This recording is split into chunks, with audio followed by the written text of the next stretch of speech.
The point of life is not to make yourself happy. If you think that's the point of life, you're setting yourself up for a very challenging existence. The point of life is to feel the moment that you're in. Welcome to Divot, the community for people making their mark on the world, where each week I sit down with the greatest minds in business, tech, sports, and entertainment to uncover the moments, decisions, and lessons that shape their journey so you can shape yours. Go to divot.org to learn more or subscribe on YouTube, Apple Podcast, or Spotify. Divot. Today, we're in Malibu, California with my older brother, Brant Anderson, an award-winning filmmaker, activist, and former tech entrepreneur whose work bridges storytelling and real-world impact. Before entering film, he bootstrapped a technology company that scaled from startup to tens of millions in revenue, and later owned an NBA G League team called the Utah Flash.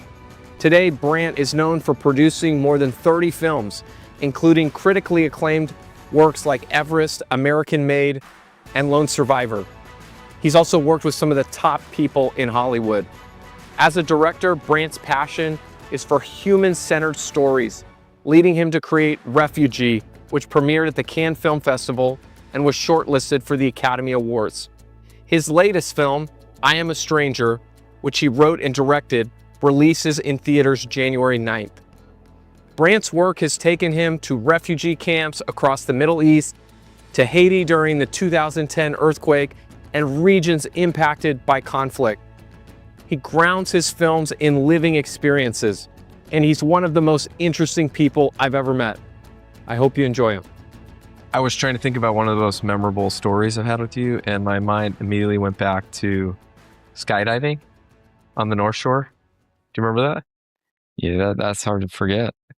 So I had skydived at this place before, and it was awesome. I had a great time. It's right in, I think it's in Haleiwa. It is, yeah. And Yeah. we went, and even the people that we were with, one of the guys, I think that was with you, was the guy that like my friend had jumped with. Like it was all the same people. It's all the crazy skydiving people. And we get in the plane.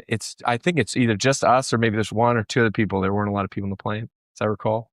Something that day didn't feel quite right.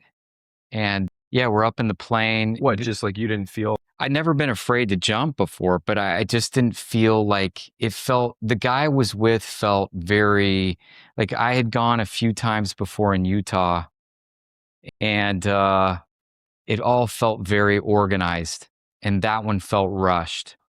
And the guy I was with was a Vietnam vet, and he felt like life didn't have enough meaning to him, is the way I would probably characterize it. And certainly my life didn't mean much to him.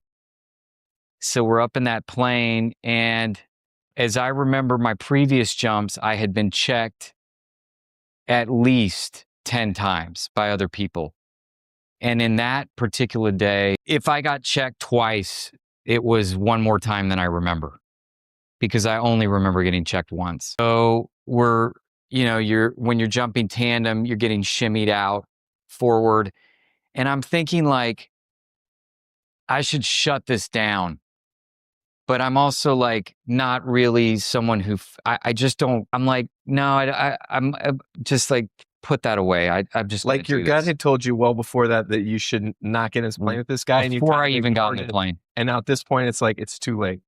Before I got in the plane, I was like, this is not the guy I should jump with. And like it seemed to me like he wanted to cross over. So we're shimmying forward. He's very cavalier about it in a way that was not like confident. It was more like, I'm ready. And I'm like, I wasn't. Because it was my 30th birthday. And remember, my kids were back at the condo. And so, yeah, I go, actually, but you're wrong. You went first. You went out of the plane first. Maybe right. Yeah. And so you go out of the plane first, and you're like, give me the thumbs up, all excited. And I'm like, you go out, and then we go out, and, we're falling, and we immediately fall through this cloud cover. And so I can't see anything. And it just, none of it felt right. So like we're in Hawaii, we're falling through clouds, and like when we finally come through the clouds, he pulls the chute. And because I had gone a few times, I knew the feeling. You're supposed to feel this jerking feeling, and all of a sudden, like you're like, you're floating Yeah, it's softly. like the biggest wedgie you've ever had, and then it levels out. Well, that didn't happen. He pulls the chute, and now it's like, first of all, he waited till we went through the clouds, which meant we were closer to the ground than we should have been. And now we're falling feet first, but we're falling at a very rapid pace. Like it was like jumping out of the plane, but like you're falling as fast as you can. And I look up and I see that the chute is like this jumbled mess. And he's panicking. yeah, his hands are everywhere, like a spider. And I'm like, and he's yelling something, but I can't hear him because the velocity is so high. And I'm like, what do I do? What can I help? What can I do? And he's like, shut up, Bravo One. And I'm like, this guy's in a full on freak out. He's gone back to Nam, and I am dead. Dead. Shut up, Bravo One. He just kept yelling, shut up, Bravo One. And I'm like, oh gosh. He does not, he's not coming out of this. So I don't know what happened. I really think we're gonna die, but nothing I can do. I don't know what to do. So before I know it, he goes to his leg and he pulls out a knife. And I'm thinking he's about to slit my throat or he's cutting me loose. And I'm on my own, but I don't have a chute. But what he does is he cuts the chute loose because he had tried to pull it loose and it wouldn't release. So he cut the chute loose. And now we're back to we go just like this, and we go back to falling face first. But now as we're falling face first, we're like starting to get this ground rush because the ground is coming at us really fast.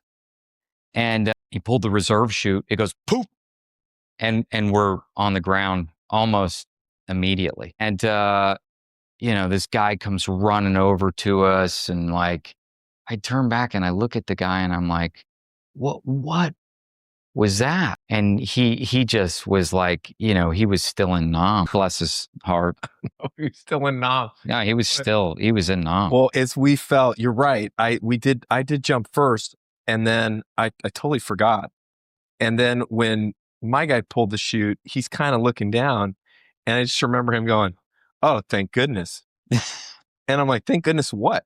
And he's like, "Well, that other guy that jumped after us, like his chute didn't open. Now, thankfully, his chute just opened." Yeah. And I was like, "Wow, that is lucky for that guy." And then I was like, "Oh, that was you." Yeah. I totally forgot. I was like in my own world. And then when we hit the ground, it was, it's supposed to be this like great moment of accomplishment. You do this thing, and your guy, I do remember, he did look like he was in a bad place, and you were pretty upset. And in fairness, I wanted to beat him up. I was not feeling like he saved us. I wanted to beat him up. I think that was the wrong reaction. In hindsight, I should have probably given him a hug and held him. I probably should have taken him into my arms. But in the moment, my reaction was what it was. But I wasn't, he went to Nam and I went into the octagon. I wanted to beat him up, but I wasn't happy. Now,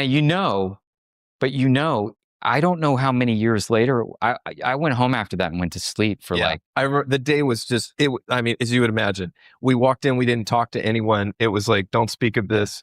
And I did too. I just went in and slept. I went to sleep for like 24 hours. I went to sleep. I slept that afternoon and all the way through the night.